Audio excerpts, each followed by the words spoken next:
Hello guys, welcome on Tesla Adventures. In this video today, uh, we are starting the parallel playlist of Gravitation because I know that Gravitation playlist was not complete up to the mark. So I am starting the gravitational playlist along with the projectile motion.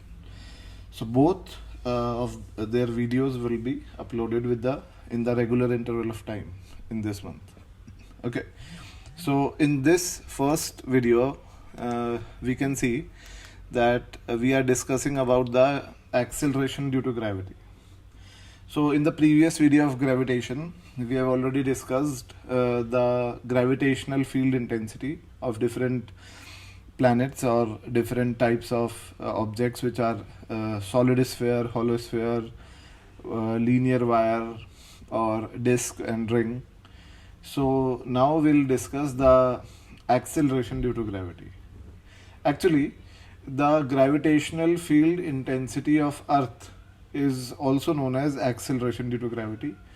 We have already discussed that the gravitational field intensity has a dimensions of acceleration, and if the planet involved is Earth, then the acceleration due to gravity is the gravitational field intensity of the Earth. Okay, so we can say that the gravitational field intensity of Earth is actually the acceleration due to gravity of Earth. Okay, now let us imagine that there is a ball of mass m which is placed on the surface of Earth, and this ball has a mass m. So we know that on the surface of Earth, on Earth's surface, we know that Earth is a solid sphere, and on the surface of the solid sphere the gravitational field intensity I is gm by r square. So this is called as g, where g is acceleration due to gravity, and we know that the mass of Earth is known to us and radius of Earth is also known to us. So the value of acceleration due to gravity is approximately 9.81 meter per second square. So this is also called as g, and you should always remember the fact that g is the symbol of acceleration due to gravity for on a point which is on the surface of Earth and nowhere else. If I have to find out the acceleration due to gravity at some point which is at some height above the Earth's surface here, then I would denote that acceleration due to gravity with the symbol of g dash. And if I have to find out the acceleration due to gravity due to Earth at a point which is at some depth inside the Earth's surface, then I would denote that acceleration due to gravity by g dash. Okay, so g is the acceleration due to gravity on the surface of Earth by default. Now the gravitational force F gravity on this mass of m will be equal to m times of acceleration due to gravity. So it would be g m by r square. This is the acceleration due to gravity on the surface of Earth. Now there are various factors which are affecting the value of acceleration due to gravity, and in this video we are going to discuss those factors individually. So the first factor which affects the acceleration due to gravity is the variation of acceleration due to gravity with the height from the Earth's surface. We know that as Earth is a solid sphere, and as we move away from the center of the Earth, then acceleration due to gravity will change. So considering the fact that at this point the acceleration due to gravity g dash would be gm by this r square. R is the distance of this point from the center of the Earth. So this is gm by h plus r whole square. Now this is g dash is gm by h plus r whole square, and we know that g is equal to gm by r square. So we can substitute the value of gm as gr square in this equation. So g dash will be equal to gr square upon r plus h whole square. Now what will I do? I'll take out r square common in the denominator, and it would be 1 plus h by r whole square, cancelling this r square with r square. So this g dash will be equal to g upon 1 plus h by r whole square. So this is a very important formula of acceleration due to gravity, with the height of the height from the surface of the earth, and this formula is valid for every value of h from the surface of earth. But if h is very less than r, then we can write down g dash as g into 1 minus, in fact 1 plus h upon r to the power minus 2, and we know that binomial expansion says that 1 plus x to the power n is equal to 1 plus nx. We are ignoring the higher terms of x, which are x square, x cube, and this is only possible when x is very less than 1.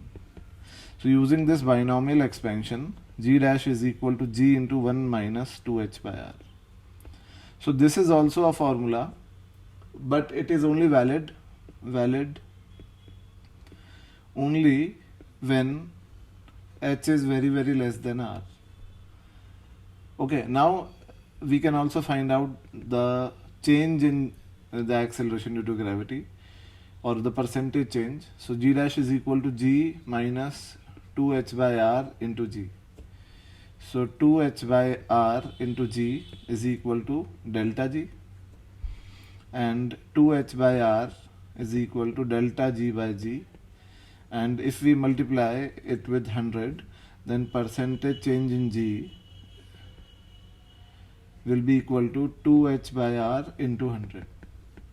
But this is again obviously only valid when h is very less than r. You should always remember this.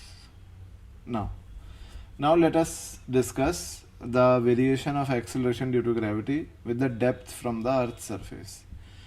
Let us suppose that we are at a depth of d from the point which is on the surface of the Earth, and at this point the acceleration due to gravity g dash will be the gravitational field intensity at this point. And we know that inside a solid sphere the gravitational field intensity is gmx by r cube, where x is the distance of that point inside the solid sphere from the center of the sphere.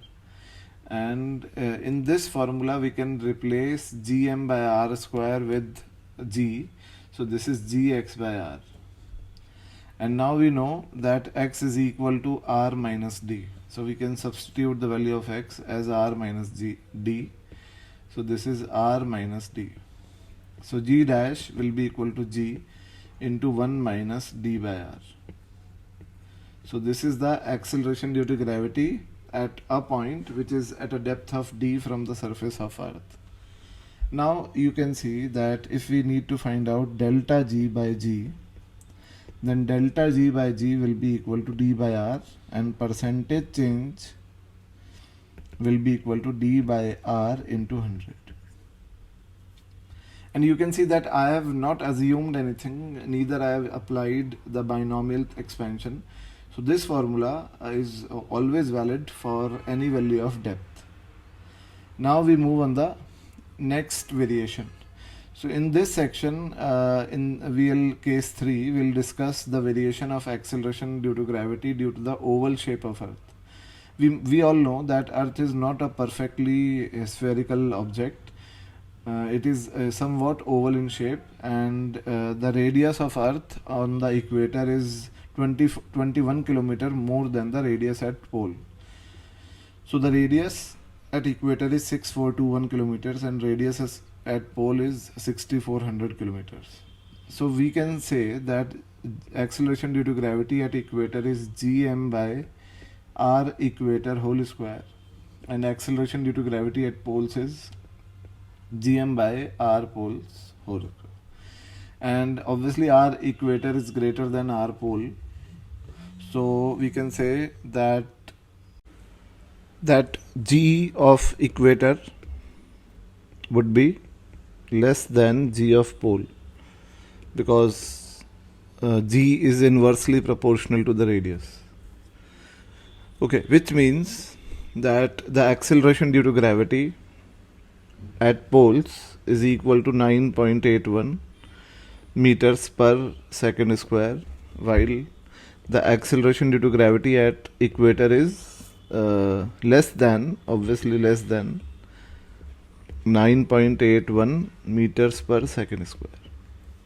And this difference, G equator and G pole, the difference of these two is 0.02 meters per second square. Okay, and this difference is due to the shape of the earth, oval shape of the earth. Now in the fourth case, we'll study that acceleration due to gravity is also changes due to the rotational motion of earth about its own axis.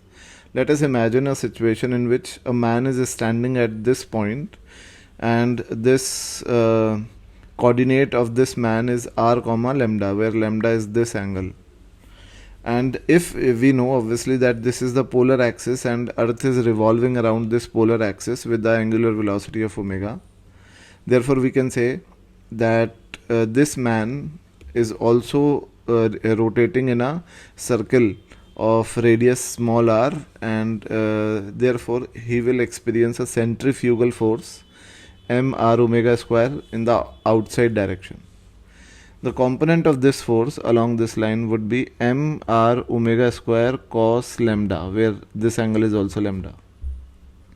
And we know that the acceleration due to gravity at this point is g, therefore a force mg is acting on this man towards the center.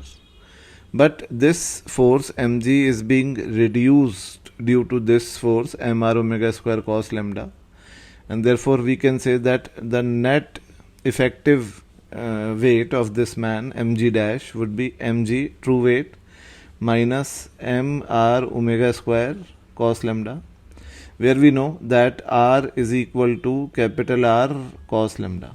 You can see that this small r is equal to capital R cos lambda.